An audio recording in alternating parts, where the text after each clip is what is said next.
कराची में एक और मासूम बच्चा पुलिस मुकाबले की भेंट चढ़ गया है। सजाद खान की मौत फिर वही कहानी दोहरा रही है कि वाक़े से अमल की ऑब्वियसली अमल का किस्सा जो है वो हमें याद आना शुरू हो गया। और आपको बताएं कि ये किस्सा जो है 2 रोज़ पहले हुआ और आपको ये भी बताएं कि कायदाबाद के करीब घर में तकरीब के दौरान मुसल्ला शख्स और पुलिस के दरमियान फायरिंग हुई।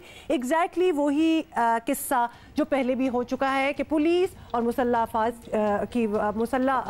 शख्स की फायरिंग के दौरान ये बच्चे जो होते हैं या फिर इनोसेंट बाय स्टैंडर्ड्स जिनको हम कहते हैं वो बीच में आ जाते हैं। और सज्जाद के वालिद ने एक्चुअली हुकूमत से इंसाफ की फराहमी का मुतालबा करते हुए बताया है कि 2 रोज़ पहले इसका नतीजा आया था। बच्चे का नई किताबें ले रहा था, जब पता चला कि बेटा मुकाबले में मारा गया है तो उन्होंने कहा कि हम बच्चों को अपना पेट काट कर बड़ा करते हैं।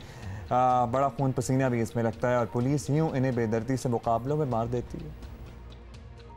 तो पुलिस जब ये लोग पता नहीं से आ गया बीच में, इधर से इस लोगों ने फायरिंग शुरू कर दिया और भी बच्चा लगा हुआ है और भी लोग लग जाता था, मगर ये हमारा बच्चा दवाई लेने गया था और उस वक्त ये जब आ रहा था पीछे से इन लोगों ने फायरिंग शुरू कर दिया।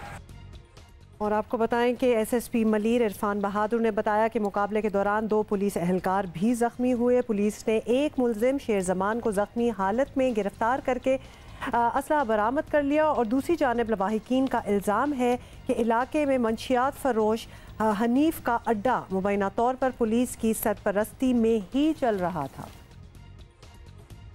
एसएसपी मलीर इरफान बहादुर हमारे साथ मौजूद हैं, उनसे बात करते हैं इस मौजू पर। कितने हम पुलिस अफसरान से इस बारे में बात कर चुके हैं, ये बताइएगा इरफान बहादुर साहब कि कायदाबाद में पुलिस एक्शन के दौरान 10 साला बच्चे की हलाकत बहुत ही अफसोसनाक वाक़या है। क्या पता लग सका अब तक, हुआ कैसे, किसकी गोली से बच्चे की जान गई? बिस्मिल्लाहिर्रहमानिर्रहीम। देखें, इसमें कायदाबाद में जो हमारे 2 कांस्टेबल थे वो वहाँ पे इंटेलिजेंस ड्यूटी पे मामूर थे उस इलाके के अंदर। वो जैसे ही जाए वकुआ पे पहुँचे हैं, मोटरसाइकिल दोनों हमारे जवान वो जैसे ही जाए वकुआ पे पहुँचे हैं तो मुलजिम ने जैसे ही इन हमारे सिपाहियों को देखा है तो इन पे फायरिंग शुरू कर दी। हमारे जवानों ने जवाबी फायरिंग की, जिसके नतीजे में मुलजिम भी ज़ख्मी हुआ और मुलजिम की फायरिंग से हमारे दोनों जवान भी ज़ख्मी हो गए। और हमारे जवान को जो पीछे बैठा हुआ जवान था जिसके पास असला मौजूद था, उसके हाथ पे गोली लगी जिसकी वजह से उसकी पिस्टल भी गिर गई और वो दोनों जवान वहाँ पे गिर गए और ये मुलजिम भी वहाँ पे ज़ख्मी हालत में गिर गया, मगर वो कंटिन्यूसली फायर करता रहा जिसकी फायरिंग की वजह से उस बच्चे को जो है वो गोली लगी और वो बच्चा जो है वो उसमें ज़ख्मी हुआ और दूसरा बच्चा भी ज़ख्मी हुआ। और वो मुलजिम जो है वो वहाँ से फिर भाग के गली के अंदर एक घर के अंदर घुस गया। वहाँ पे 2 बच्चों को और एक ख़ातून को उसने यरगमाल बना लिया, उनको ढाल के तौर पे इस्तेमाल करने की कोशिश की। पुलिस ने हिकमत अमली से उस घर को घेरा देके उस मुलजिम को गिरफ़्तार किया और फिर उसको इलाज मुआलजे के लिए रवाना अस्पताल किया।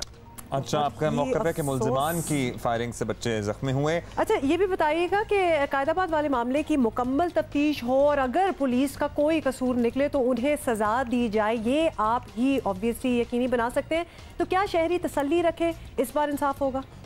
बिल्कुल तसल्ली रखें। इसकी बड़ी बारीक बीनी से तफ्तीश की जा रही है और हर एंगल से तफ्तीश की जा रही है। मैं ख़ुद और एसएसपी इन्वेस्टिगेशन है हमारे डॉक्टर फ़ारूक, हम दोनों ख़ुद जो है वो इस केस को मॉनिटर कर रहे हैं। मैं ख़ुद और डॉक्टर फ़ारूक हम दोनों जाए वकुआ पे भी ख़ुद गए हैं। एक गवाह का हमने ख़ुद बयान लिया है, इलाका मकीनों से हमने स्टेटमेंट्स लिए हैं और हम इस केस की बारीक बीनी से जो है ना वो तफ्तीश कर रहे हैं। अगर कोई भी पार्ट पुलिस का, आप बिल्कुल तसल्ली रखें इस बात से कि अगर कोई भी पार्ट पुलिस का इसमें कोई फॉल्स पार्ट निकला तो बिल्कुल आप भी कार्रवाई की जाएगी। ऑलराइट, बहुत शुक्रिया आपका एसएसपी मलीर इरफान बहादुर।